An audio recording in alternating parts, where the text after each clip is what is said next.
The DWR has an adorable assignment for you this summer. Keep your eyes peeled for otters. If you spend any time near Utah rivers or streams this summer, you might spot a river otter. If you do see one, Utah's Division of Wildlife Resources wants to hear from you. They're hoping to track those otters so they can learn more about where they live. Joining me to tell us more, Kim Hersey, the non-game mammals coordinator for Utah's Division of Wildlife Resources. Kim, thanks so much for being here. This is a fun topic.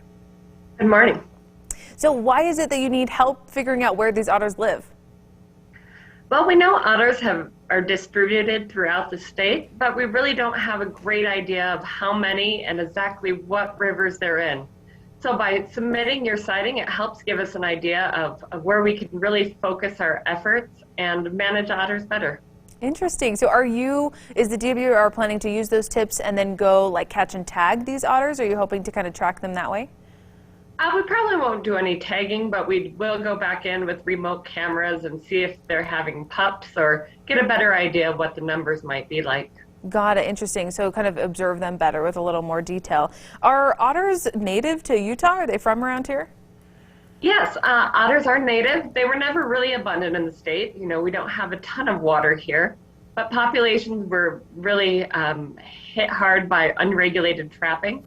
So we started reintroduction efforts in the early 90s and have been doing that, as you see in some of this footage. And so we know that otters are back in the state and overall doing well. That's great to know. So how do I know that I'm seeing an otter instead of something else like a beaver or another small mammal? You know, one of the things you really want to look for is that long torpedo-like body moving through the water. When you're just seeing a little nose in the water, it can be hard to tell between an otter, a beaver, a muskrat, or a mink.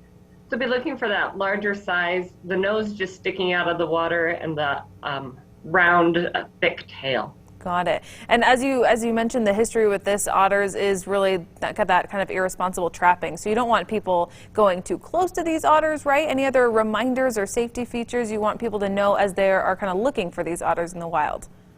You know, like all wildlife, we want to give it the airspace, but they're not a particularly dangerous animal. So if you're to see one, give it space and enjoy the ability to watch a really, really cute animal. Yeah, what an experience that would be to be out with your family on a beautiful Utah area and see a cute little otter. So remind us by phone or online, where would you like people to go to report to you that they've seen one?